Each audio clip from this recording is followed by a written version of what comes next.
Hi, I'm Mark Sturgell, and my word is lead.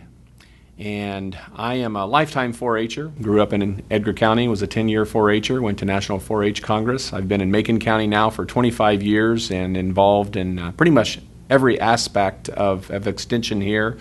Been on the Extension Council and chaired the Extension Council, been on the 4-H Foundation a couple of times, and have been president of the 4-H Foundation a couple of times, as well as the new Extension Foundation.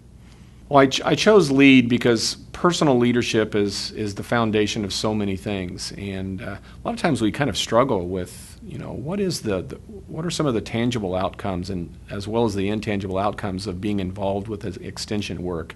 And leadership's really at the core of all of that. Personal leadership, knowing who you are, where you're going, how you're going to get there. Because when you have that, what happens? Other people see you as someone who has direction, and they want to follow you. So when I started a 4-H club here in Macon County several years ago, it was a leadership club. Everybody in the club took leadership as well as other projects, and that's what we really focused on. I've certainly had leadership roles in extension in a variety of ways. I'd like to think that Macon County Extension has become a leader in the state. Through all the changes that the extension program has been through in the last 10 or 20 years, Macon County usually gets out ahead of things because we don't see things as game stoppers. We see them as obstacles that we can overcome, and we've overcome them. And as a result of that, Macon County continues to thrive and lead the way in the state of Illinois as well as across the country. So leadership's at the core of 4-H. It's the core of all extension programs. It's the core of what I've taken away as both a volunteer and as a member of those programs. And I think it also represents the value of extension programs in Macon County going forward. In the next 100 years, I would like to see extension really be the top of mind go-to place for people that are seeking to improve the quality of life for the communities they live in every way.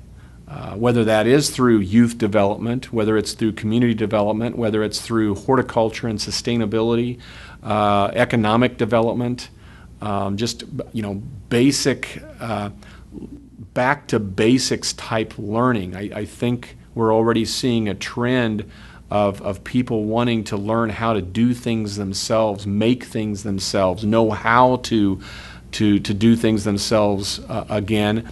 And extension is and always has been, and I hope always will be, the source of that kind of education and training. I'd hate to think where I would be today, who I would be today, if it wasn't for extension and 4-H. I'm a fourth generation extension, volunteer and benefactor. And beneficiary. It's through me through and through. So I really do. I hate to think where I would be. I literally had a 4-H leader say to me when I was 16 years old, "Mark, I see what you're doing on weekends, and you have a choice." And that was a little scary.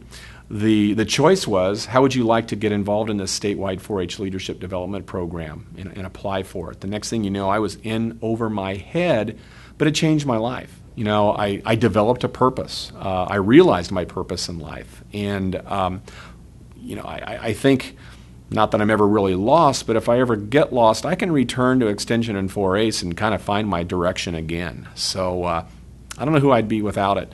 How that inspired the transition to create a 4-H and Extension Foundation, to be specific, is we continue to see threats to funding.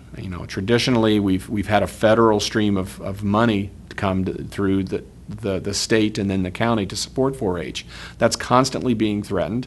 We don't want to see it die here in Macon County, so it's very important that we begin to plan for the future, to once again, to be sustainable, to do things for ourselves, to make things for ourselves, and that includes our budget. So the idea of expanding the 4-H Foundation into an extension and 4-H Foundation is that we will always be prepared to close any funding gaps that occur now or in the future with regard to 4-H and extension. And that's what the 4-H Foundation is all about, is closing that funding gap so that if the money's not there in the state budget, by golly, we can produce it locally.